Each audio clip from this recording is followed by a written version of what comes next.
Hello বন্ধুরা, পায়েলমনি ব্লগে তোমাদের সবাইকে অনেক অনেক ভালোবাসা। তো দেখো, আজকে ব্লগটা আমি এখান থেকে শুরু করলাম। সকালবেলা দেখো পাট শাক বেছে দিচ্ছি। আর আমার শাশুড়ি মা আজকে রান্না করবে, আজকে আমি রান্না করব না।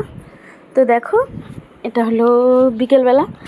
তো বিকেলবেলা রুটি বানাচ্ছিলাম, ভাত খেতে ইচ্ছে করছিল না, তার জন্য রুটি করছিলাম। তো দেখো, আমার মেয়ে ভিডিও করছিল। আজকের রুটিগুলো খুব ভালো হয়েছে, সবগুলো রুটি ফুলেছে। রুটি না ফুললে ভালো লাগে না রুটি বানাতে। তো আজকে সবগুলো রুটি এরকম ফুলেছে। তো রুটি ফুললে মনটাও খুশি লাগে, খুব ভালো লাগে রুটিটা ফুললে। তো দেখো, সেটাই আমি দেখাচ্ছিলাম।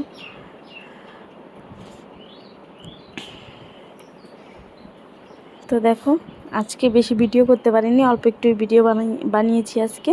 তো রুটির সাথে আমরা কী রান্নবো, আর সেমাই রান্নবো। তো সেমাই রান্নাটা দেখাতে পারিনি। তো দেখো, তার সাথে চিনি দিয়ে পরোটা ভেজে নিচ্ছি।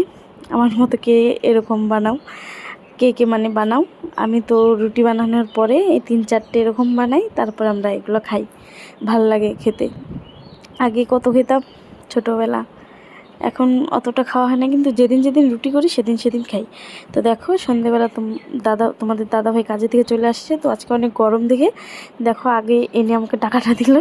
তো দেখো, স্প্রাইট নিয়ে আসছে। এখানে তোমার হলো দেখো সাবান, আর এখানে খাওয়ার জিনিস আছে, কি আছে, লিপটি আছে, আর আছে পেঁয়াজি।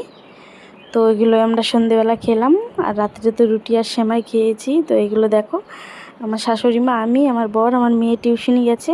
তো টিউশন থেকে আসবে, তারপরে খাবে। তো ভিডিওটা আজকে বেশি বানাইনি, এইটুকুই। তো ভালো লাগলে like, comment, share and subscribe করে দিও। তো দেখা হবে, টাটা।